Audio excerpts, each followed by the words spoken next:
Lu pernah mikir nggak sih, kalau semua macet, polusi, dan sumpeknya Jakarta sekarang itu sebenarnya cuma gips penutup buat peti mati raksasa yang isinya kota kuno yang hilang? Kita tiap hari injak-injak, hirup udaranya. Tapi kita cuma tahu satu nama, Jakarta, yang lahir dari Batavia. Tapi coba deh lu renungin, mustahil kan tanah strategis kayak gini yang ada di pinggir laut dan dilewati sungai segede Ciliwung itu kosong melompong sebelum si Jan Pieterszoon Coen datang bawa kapal dan meriam di awal abad ke-17. Gak masuk akal. Ini bukan cerita soal Jayakarta yang diganti namanya, itu mah level TK. Ini soal lapisan-lapisan sejarah yang dikubur hidup-hidup, cerita tentang orang-orang yang sudah punya peradaban, punya pelabuhan, punya dewa-dewa, jauh sebelum nama VOC itu jadi kutukan di Nusantara.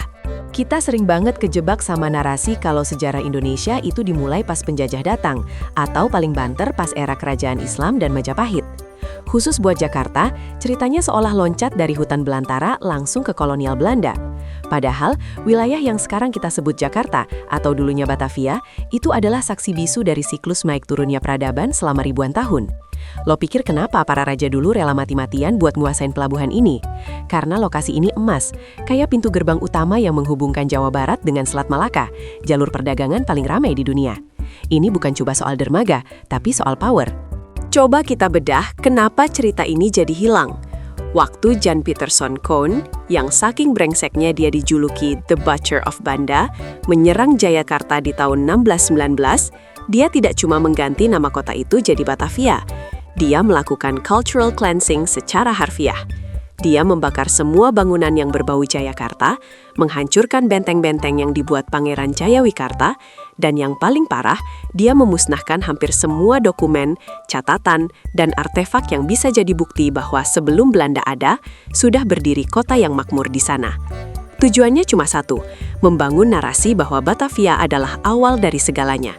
Sebuah kota modern yang dibangun dari nol di atas rawa-rawa kosong, hasil kerja keras Eropa. Penduduk paling awal Jakarta itu bukan hantu, mereka itu orang-orang yang terlupakan. Mereka adalah komunitas yang sudah hidup selaras dengan alam rawa dan sungai Ciliwung.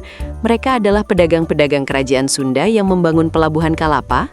Mereka adalah prajurit-prajurit Demak dan Cirebon yang mengubah Kalapa jadi Jayakarta. Dan jauh-jauh sebelum itu, mereka adalah subjek dari kerajaan super kuno bernama Tarumanegara. Kita ngomongin peradaban dari abad keempat Masehi. Bayangin, saat di Eropa sana lagi masa-masa transisi dari Romawi ke abad pertengahan yang gelap, di Muara Ciliwung sini sudah ada raja yang mengatur irigasi, punya sistem pemerintahan, dan memelihara gajah perang. Kita mulai dari lapisan yang paling dekat dengan permukaan, lapisan yang dihancurkan oleh J.P. Coen, Jayakarta. Kebanyakan orang cuma tahu Jayakarta itu hasil penaklukan Fatahillah, seorang panglima dari Kesultanan Demak yang disokong oleh Cirebon pada tahun 1527. Tapi coba kita bongkar lagi. Jayakarta itu bukan kota baru. Dia itu rebranding dari kota yang sudah eksis lama banget, Pelabuhan Kalapa. Ini penting banget, karena kalau Fatahillah datang dan langsung membangun Jayakarta di tanah kosong, ceritanya beda. Tapi karena dia datang dan menaklukkan Kalapa, itu artinya sudah ada populasi, sudah ada infrastruktur, dan sudah ada ekonomi di sana. Pelabuhan Kalapa ini adalah arteri vital dari kerajaan Sunda, yang pusatnya ada di pedalaman di daerah Pajajaran. Yang dijual apa? Lada. Lada dari Sunda itu terkenal banget, harganya mahal. Jadi semua pedagang internasional, dari Tiongkok, Arab, India, sampai yang paling baru dan paling reseh, Portugis, semuanya pengen akses ke Kalapa. Mereka sampai bikin perjanjian dagang sama Raja Sunda, Prabu Surawisesa, di tahun 1522. Perjanjian ini loh yang jadi alarm buat Kesultanan Islam di Jawa. Kenapa? Karena kalau Portugis bercokol di Kalapa, jalur perdagangan Islam di Selat Malaka bisa keganggu. Di sini nih, peran penduduk paling awal muncul lagi. Penduduk yang dimaksud di Kalapa itu bukan orang Jawa dari Demak. Mereka adalah orang Sunda, penduduk asli Jawa Barat, yang sudah membangun peradaban di sana. Mereka punya tradisi maritim yang kuat, tahu banget gimana cara nanggulangi banjir Ciliwung, dan mereka punya sistem sosial yang teratur di bawah naungan Pajajaran. Tapi ada satu problem klasik.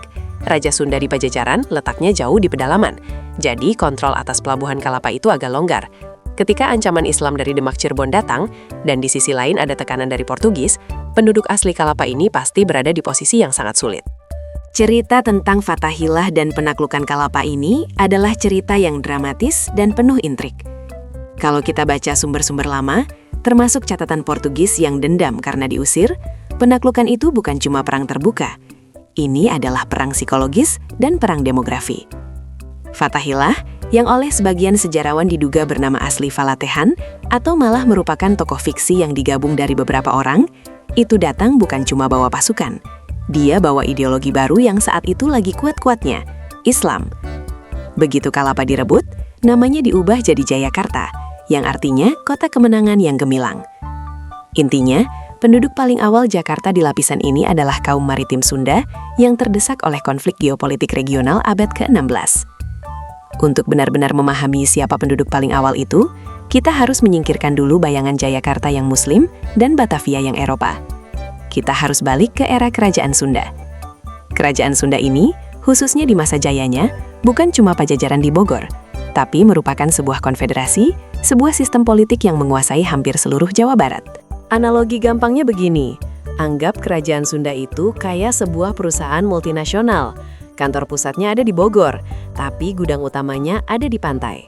Kalapa ini bukan pusat pemerintahan, makanya begitu diserang dan jatuh, Kerajaan Sunda secara keseluruhan nggak langsung runtuh. Tapi jatuhnya Kalapa itu kayak hilangnya mesin ATM utama perusahaan. Salah satu bukti konkret kehadiran mereka adalah yang disebut Prasasti Perjanjian Sunda Portugis, atau yang lebih dikenal sebagai Padrao, yang dibuat tahun 1522. Batu prasasti ini ditemukan lagi pada tahun 1918 di daerah yang sekarang jadi Stasiun Beos. Padrao ini bukan sekadar batu. Ini adalah bukti hitam di atas putih bahwa 5 tahun sebelum Jayakarta berdiri, sudah ada negara yang berdaulat, yaitu Kerajaan Sunda, yang punya kemampuan diplomasi dengan kekuatan global seperti Portugis. Kita bisa bilang penduduk paling awal Jakarta di era Kalapa adalah warga Kerajaan Sunda yang terlupakan, ahli maritim di Muara Ciliwung. Nah, sekarang kita harus loncat lebih jauh lagi. Lupakan sejenak Kerajaan Sunda, lupakan abad ke-16. Kita harus balik ke tahun 400 Masehi. Ini zaman yang benar-benar kuno. Zaman di mana Kerajaan Sriwijaya di Sumatera belum mencapai puncak kejayaannya. Dan Kerajaan Mataram kuno di Jawa Tengah juga belum seheboh Prambanan. Di Jawa Barat, dan khususnya di wilayah yang sekarang kita sebut Jakarta dan sekitarnya, sudah berdiri sebuah kerajaan besar, Tarumanegara. Ini adalah penduduk paling awal yang paling valid secara arkeologis dan tertulis. Kenapa? Karena Tarumanegara meninggalkan 7 prasasti batu yang tersebar di wilayah Jawa Barat. Dan beberapa di antaranya ditemukan sangat dekat dengan Jakarta. Yang paling terkenal adalah Prasasti Ciaruten dan Prasasti Kebon Kopi. Prasasti Ciaruten itu lokasinya di Bogor. Tapi yang penting bukan lokasinya, melainkan isinya. Di situ diukir sepasang jejak kaki raja mereka, Raja Purnawarman. Dan ada kalimat yang membandingkan jejak kaki itu dengan kaki Dewa Wisnu, dewa pemelihara dalam agama Hindu. Kedua, dan ini yang paling relevan buat cerita Jakarta, isi prasasti lain, terutama yang mengacu pada pengaturan air. Raja Purnawarman terkenal karena proyek irigasi dan pengerukan sungai yang masif. Ada catatan tentang pengerukan Sungai Gomati yang panjangnya belasan kilometer. Wilayah Jakarta itu dasarnya adalah delta Sungai Ciliwung dan rawa-rawa pesisir. Untuk bisa menghidupi sebuah populasi yang besar dan terorganisir seperti Tarumanegara, lu harus bisa menguasai air. Oke, siap-siap. Kita sekarang harus masuk ke lubang cacing waktu yang lebih gila lagi. Kita udah ngomongin 1600-an, 1500-an, dan 400-an Masehi. Sekarang, kita harus bicara ribuan tahun sebelum Masehi. Ini adalah penduduk paling awal yang benar-benar anonim. Tanpa nama kerajaan, tanpa prasasti. Oke, siap-siap. Kita sekarang harus masuk ke lubang cacing waktu yang lebih gila lagi.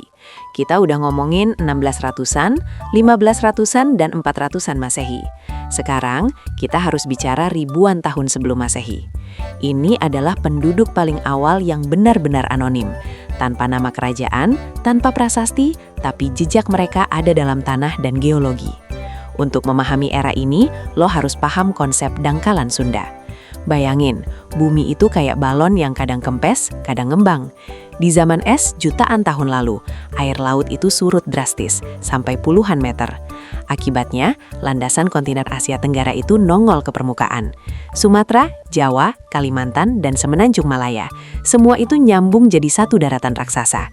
Wilayah yang sekarang jadi Laut Jawa, itu dulunya adalah daratan yang dialiri sungai-sungai raksasa. Penduduk paling awal di era ini adalah manusia prasejarah yang migrasi.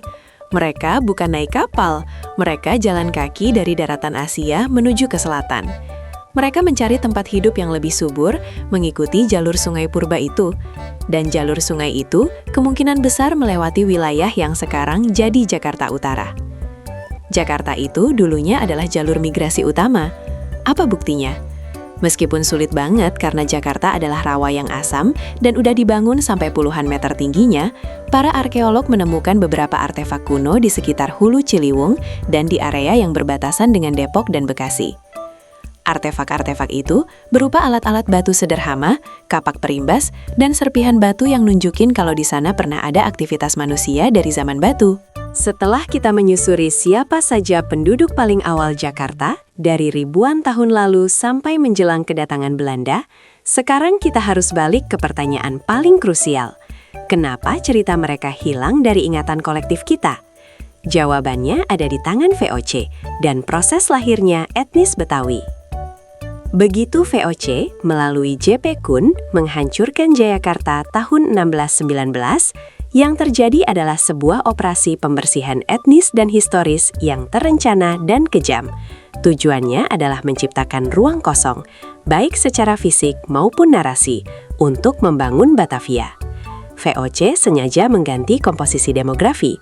Mereka mengimpor budak dan pekerja dari seluruh Nusantara dan Asia. Orang Bali, Bugis, Makassar, Ambon, India, Tiongkok, bahkan dari Afrika Selatan.